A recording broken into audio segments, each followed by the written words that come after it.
refrain from rhetoric that can lead to any New Yorker becoming or feeling less safe.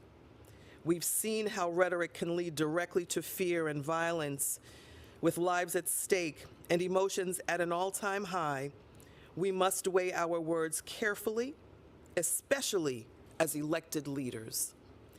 Hate crimes, which had already risen across the nation, have been magnified in our city and other parts of the country over the past few days. This leaves all of us less safe.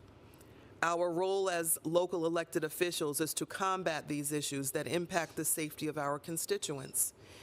Especially in times of crisis, our shared humanity must be our lighthouse. As we navigate grief and trauma, we must allow our shared desire for safety and preservation of life to guide our way forward. Now let's move on to our stated agenda. First, we'll vote on the following finance items. Resolution 807, sponsored by Councilmember Justin Brannan, sets the date, time, and place for a public hearing authorizing changes to the assessment method for the Westchester Square Business Improvement District. Resolution 808, also sponsored by Councilmember Justin Brannan, sets the date, time, and place for a public hearing authorizing increases in the annual expenditure for 4 business improvement districts. Next, we'll vote on the following land use items. Livonia 4, technical correction to amend Council Resolution 433 from last year related to the Urban Development Action Area and Project.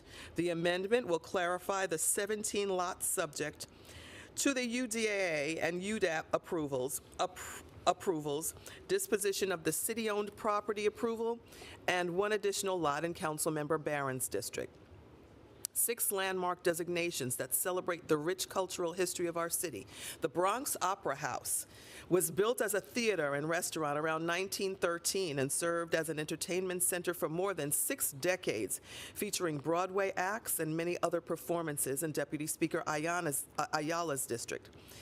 In the 1950s, the Bronx Opera House became the home to a series of nightclubs and was an important place of social gathering and expression of Latin culture. 935 St. Nicholas Avenue building, a neo-Gothic revival-style brick, limestone, and terracotta apartment building built in 1915 in Councilmember Abreu's district. The apartment building was home to Edward Kennedy Duke Ellington and Noble Lee Sissel, 2 pioneers of jazz who were among the most prolific composers and musicians in American history. Hotel Cecil in Minton's Playhouse building, an example of the Renaissance revival style built in late 1895 in Councilmember Richardson Jordan's district. It operated as a residential hotel and was eventually listed in consecutive editions of the Negro Motorist Green Book, a popular guide that identified businesses that were friendly to black travelers from 1941 to 1961. This Harlem nightclub is recognized in many jazz histories as the birthplace or cradle of bebop in the 1940s. John Burke's Dizzy Gillespie residence, a 3-family building in the colonial revival style with simple facades of patterned red brick, cast stone keystones, and cartouches in Councilmember Moya's district. Dizzy and his wife Lorraine owned the building until the mid-1980s. Fire Alarm Telegraph Bureau, Bronx Central Office, is one of 4 dedicated borough offices constructed in the early 20th century after the FDNY decentralized its fire alarm telegraph operations in Councilmember Felice's district. And Firehouse Engine Company 88, Ladder Company 38, also in Councilmember Felice's district, is unique among firehouses for its prairie-style influence and has served the Bronx for 115 years, including through the pandemic of arson that overtook portions of the Bronx in the 1960s and 70s and has played an important role in protecting the neighborhood. Today, we will also vote on the following resolutions. Resolution 581, sponsored by Councilmember Erik, calls upon the city to recognize November as Veteran Appreciation Month in New York City. Resolution 422, sponsored by Councilmember Vicky Palladino, calls upon the New York City Department of Education to expand career-connected learning programs and opportunities at all public high schools. Resolution 68, sponsored by Councilmember Ari Kagan, calls upon the New York State Legislature and United States Department of Housing and Urban Development to increase accountability by auditing the responsiveness of NYCHA managers to tenants. Resolution 459A, sponsored by Councilmember Amanda Farías, calls on the New York State Legislature to pass and the governor to sign legislation prohibiting municipalities from requiring employers to use the Federal Economic Verification System, or E-Verify, to check prospective employees' work authorization status.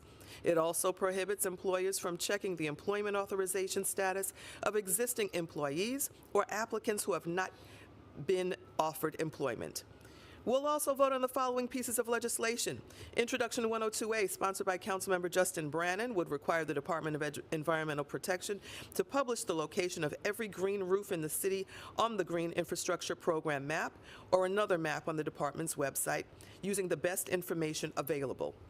The map would include certain information about each green roof, including the type of building, the area of the roof, and the area covered by the green roof system, the capacity of the green roof to absorb water, and the function or functions of the green roof.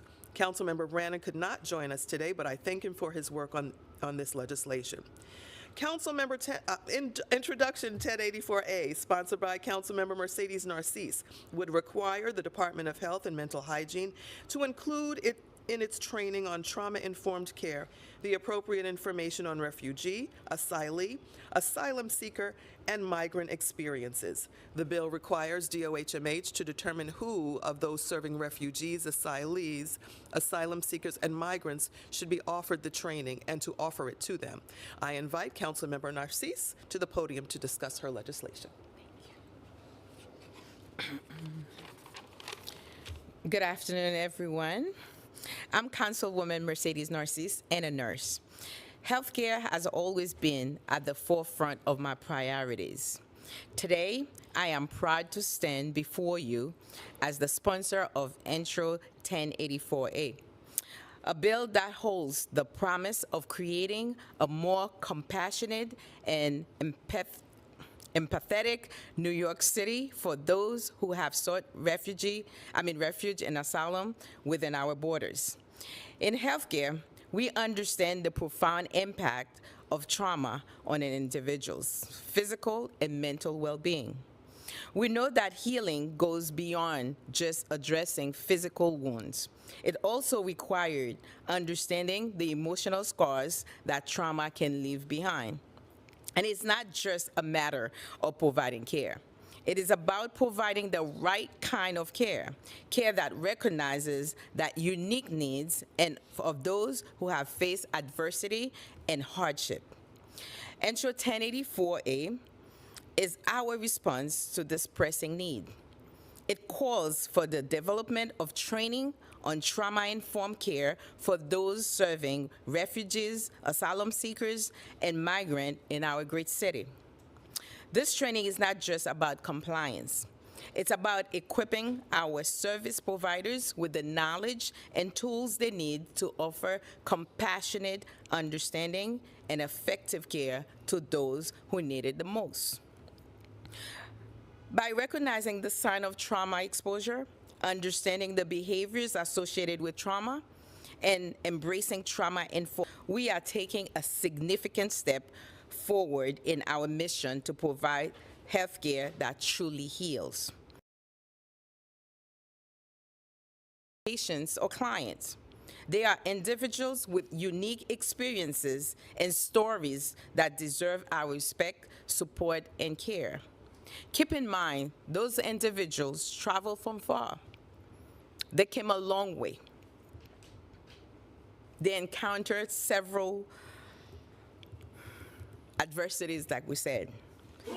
When I'm talking about those individuals we're talking about that come to our borders, those are folks seeking a better life. Those are the women, the stories that I have been hearing. It's sad, very sad. At its core, this bill is about humanity. It's about ensuring that we do everything in our power to create a safer, more compassionate, and more inclusive New York City for all.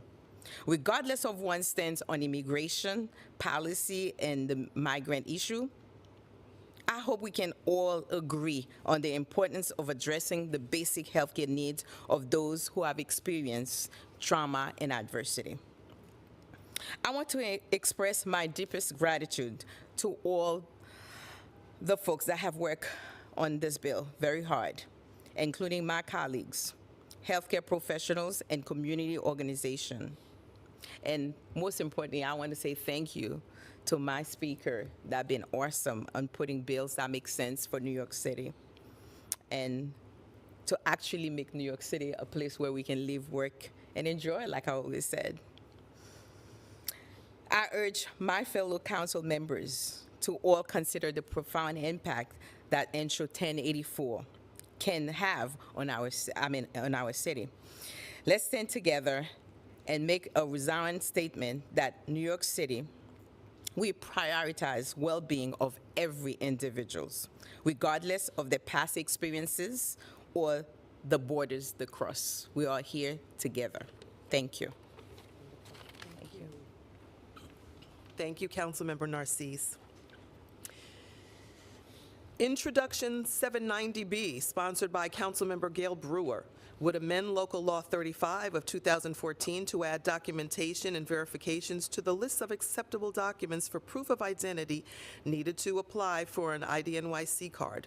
Applicants for IDNYC would be able to provide certain documents issued by federal immigration authorities, electronic verification through the Department of Correction, and a released offender identification card issued by the New York State Department of Corrections and Community Supervision.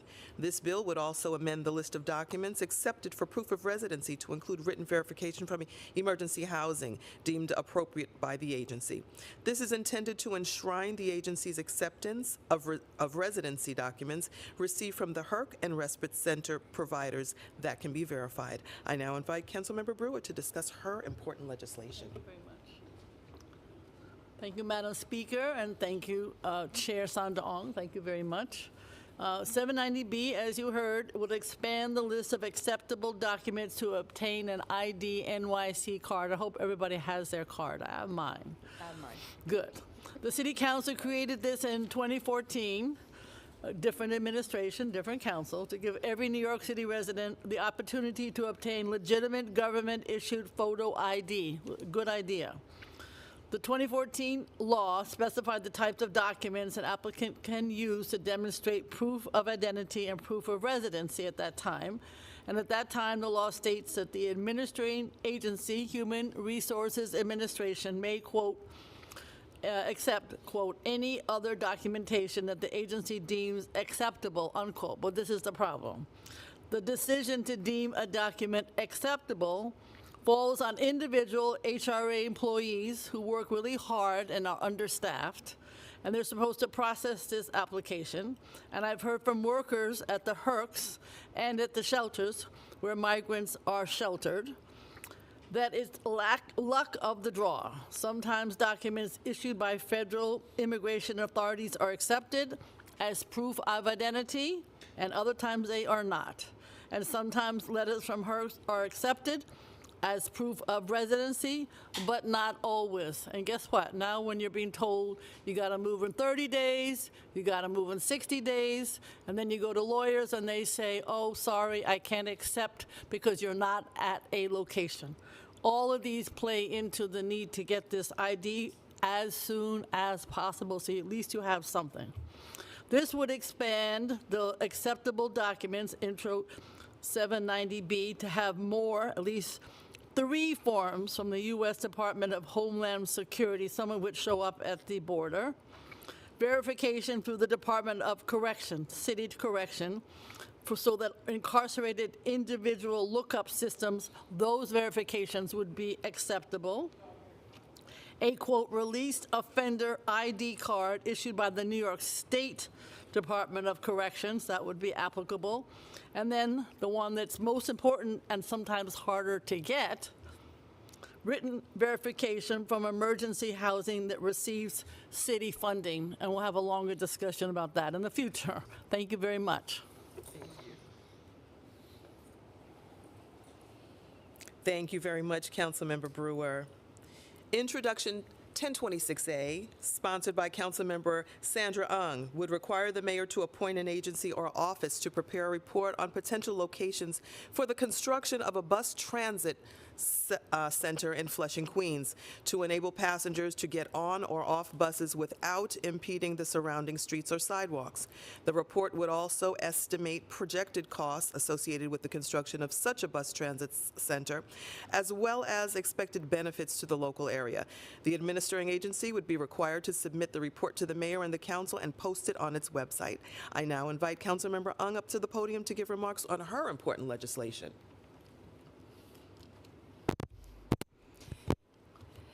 Today, I'm proud to announce a legislation that will address a pressing need in the Flushing community. Flushing is not just a bustling transit hub for Northeast Queens residents. It is the busiest bus-to-transfer location in the mass transit system and a crucial connecting point for our city. But the current situation of the buses parking on the street presents several challenges, including congestion and potential public safety hazards for pedestrians and other drivers. The need for a bus transit center in Flushing has been well documented since it was first proposed in the 1960s. My legislation creates a task force to determine potential sites for a bus transit center, as well as estimate costs for land acquisition and construction. We'll set in motion the process to finally make this proposal a reality. By establishing this task force, we are committing to providing public transportation infrastructure that our constituents deserve. The benefits of this project are numerous. In addition to alleviating congestion on Flushing's busy streets, a bus transit center will provide designated and secure place for riders to enter and exit buses and protect them from the weather. Also offers a comfortable space for our hardworking bus drivers to take well-deserved breaks during their shifts. And have discussions with Amalgamated Transit Union, which represents our bus drivers, and they have also identified the need for this type of facility in Flushing. This endeavor is more about convenience. It's about safety, efficiency, and a better quality of life for our residents. Building a bus center in Flushing will still require a lot of work and support from all levels of government, but this task force will provide us information and data we need to begin to meet the challenges ahead. I want to thank Transportation Chair Brooks Bowers and Speaker Adams for their leadership for bringing this piece of legislation before the entire City Council vote. And thank you for my council members in advance for their support. Thank you, Councilmember Ung. Introduction 712A, sponsored by Councilmember Erik Bottcher, would require the Department of Transportation to report on motor vehicles with license plates that are unreadable by red light cameras or school speed cameras. The report would include information on the days and times of day when the license plates could not be read, the community districts where they could not be read, and the reason the license plate could not be read. Councilmember Bottcher may come up to the podium and discuss his legislation. Could not be better. Thank you so much, Speaker Adams. Hi, everyone. Getting 24/7 how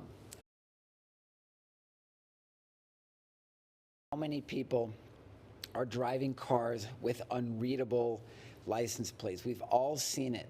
License plates with these films on them where you can't read the number. Printed out license plates with just bogus numbers on them. We got them folded up, and then we've got cars with no license plates at all, and they're driving around New York City. They're putting the public in danger, and they're thwarting the law.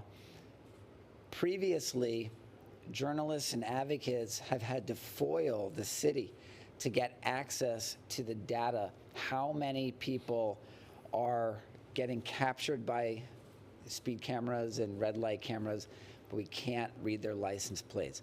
The legislation that the City Council is passing today will require the Department of Transportation to quarterly post the data on its website, how many people are engaging in this practice and how many people are thwarting these cameras. That will allow us to get a fuller picture of the extent of the problem. It'll allow us to track our progress in addressing this issue, and it'll add transparency to a big issue that's affecting many, many New Yorkers. I really want to thank all my colleagues, the chair of the Transportation Committee of Savina Brooks Powers. I want to thank Speaker Adams and all the advocates who are pushing to get a handle on this growing problem in New York City. No driver should be able to drive in a car that doesn't have a visible license plate. It's common sense. Time for us to get serious about addressing this issue. Thanks so much. Nice, thank you. Thank you, Councilmember Bottcher, with the impeccable timing. That was really something. Introduction 1119A, sponsored by Majority Whip Sylvina Brooks Powers, would require the Department of Health and Mental Hygiene to report annually on drowning deaths that occur in the city. The report would include the location and facility type at which the drowning death occurred, the manner in which the drowning death occurred, and information about the deceased, including their age group, gender identity, race, and ethnicity, whether they had a physical, medical, mental, or psychological impairment, and whether alcohol, drugs, or prescription medication was a contributing factor. Introduction 1164A, also sponsored by Majority Whip Sylvina Brooks Powers, would require the Department of Transportation to promote equity in infrastructure investment as part of its master plan and include an investment roadmap. DOT would report for each neighborhood the level of investment in safety-enhancing street infrastructure and other types of street infrastructure made in the past 15 years, the incidence rate of collisions that result in significant injuries, the demographics of the neighborhood, whether the neighborhood is considered underserved, and if the neighborhood has received low investment but is not considered underserved, the factors that DOT considered in reaching that conclusion. I invite Majority Whip Brooks Powers to the podium to discuss both of her important bills. Thank you, Madam Speaker. I am proud to sponsor two bills up for a vote today that will advance equity citywide in our city's waters and on its streets. First is Introduction 1119, which seeks to address a public health issue affecting every community in the city: drownings. Drowning is the #1 killer of young children nationwide, and data from the CDC shows that children of color are especially vulnerable to drowning. This legislation will require DOH-MH to report annually and publicly on drownings in the city. The report will include the location of each drowning, the demographics of the victim, and additional information about the circumstances of the incident. This specific reporting will empower policymakers and advocates to develop more effective programs and policies to address drownings. I am grateful for the efforts of Bill drafter Jesse Fung and Health Committee staff, including Sarah Suker, for her work on this bill. I note, too, that this legislation is a part of our efforts to improve water safety and take a more equitable approach to aquatics in New York City. New Yorkers of color were excluded from many public pools in the 20th century, and the specter of this segregation lingers still. 1 out of 3 black students can't swim, while 1 out of 10 white students cannot. 18 council districts still lack the Department of Parks and Recreation pools, mostly in communities of color. Second is the Introduction 1164, which will create an investment roadmap within the city's streets plan law to help ensure DOT is making equitable infrastructure investments throughout the city.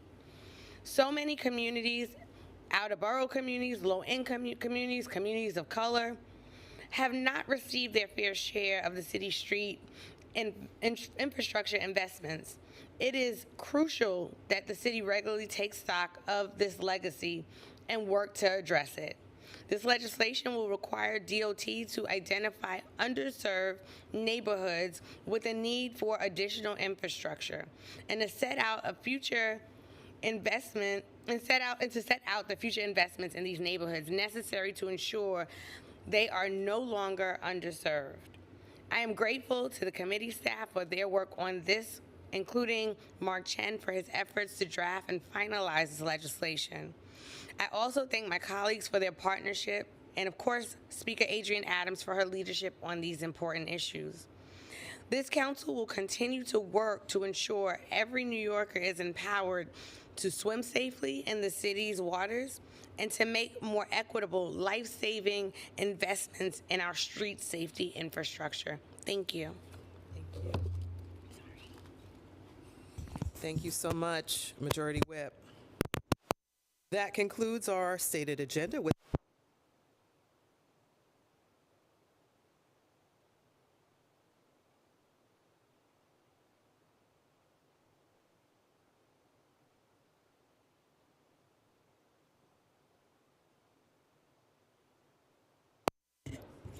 The IDNYC bill, is that, I guess, first of all, is the mayor's office supportive of that, the idea, and then, that this, it sounded like it had been an issue, that it was luck of the draw, some people were applying, and not Fill out the documents that it was luck of the draw, particularly on the was luck of the draw, particularly on the was luck of the draw, particularly on the had come from the federal government at the border. do you not know about the mayor's office? I don't know. I assume haven't heard that it's a negative, and I know that the people who are doing the work would appreciate having more opportunity to give people the opportunity to get the card.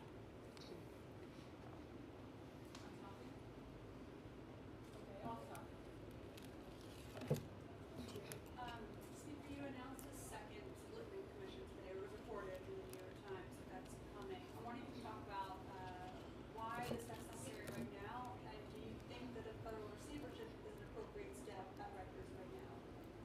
Thank you for the question. Well, we all know that Rikers is undermining public safety in our city, and those who work and are detained there are not safe at all. It was very important for us to reappoint the Litman Commission to get the plan to close Rikers back on track. We have, as a city, we have to be able to solve difficult challenges in the best interest of New Yorkers, and this is one of major importance for all New Yorkers. As far as the second part of your question, and it all still is very, very central to the fact that on meeting the law to close Rikers in 2020. Bless you. And we've got 4 years until we close that date. We have our work cut out for us, but we have to get back on track to close. No comment one way or the other on receivership? Well, as far as receivership is concerned, we're focused right now on our plan to close. Whether receivership happens or doesn't happen, we're in the wings watching the whole process of how that works out. But our mission right now is to get this commission up and running. Thank you. So when do you expect the Standards and Ethics Committee to meet regarding Councilman Burnikoff?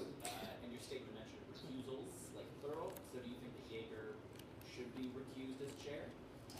And then, personally, what kind of punishment, if any, do you think Councilmember Burnikoff should face with the gun? Thanks for the question, Jeff. Yep, we've referred the matter to the Standards and Ethics Committee, and there is a criminal legal process that the council won't interfere with. So that precedes anything that the council will do at this point. We don't want to undermine that process, so it's unlikely that anything can occur with the council process until the next step, and that is the criminal proceeding. As far as the recusals are concerned, we're going to have to take a look at that when we get to that bridge in order to cross it. But first, we are taking a look at the criminal process and see how that progresses before we take any further steps. Do you have any personal thoughts on whether, punishment, or do you leave it up to the courts? We are waiting to see how this progresses and processes through the court system. Due process. Ethan? So, Speaker, earlier in the week, and I believe the Deputy Speaker put out a statement on this, but the, mayor moved forward with a 60-day rule for families. I just wanted to get your reaction to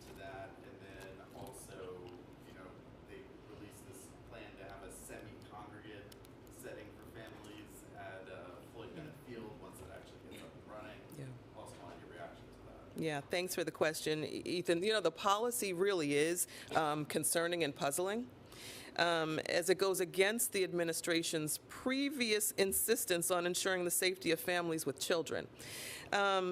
Instead, it now has the potential to exacerbate street homelessness, destabilize the lives of children and families, and place children in unsafe situations, which is something that, of course, we don't want to see. So I'm concerned about the impact on children and families, and we do have a hearing on Monday where we will question the administration thoroughly on the entire issue. I continue to wish, though, that there would be more collaboration by the administration to address its challenges and in rolling out these new policies so that we can advance solutions that more effectively confront challenges together. Thank you. The city was in court today on right to shelter, kind of playing on the question. Both sides, or the state and the city, seem to be indicating that they're near a deal here to, I guess, give them some sort of leniency with housing migrants. Do you fear that the lifting of right to shelter for the migrant population, again, what is your reaction to that? That look like in the city? You know, as far as right to shelter, again, we're going to wait to see how that unfurls in the system.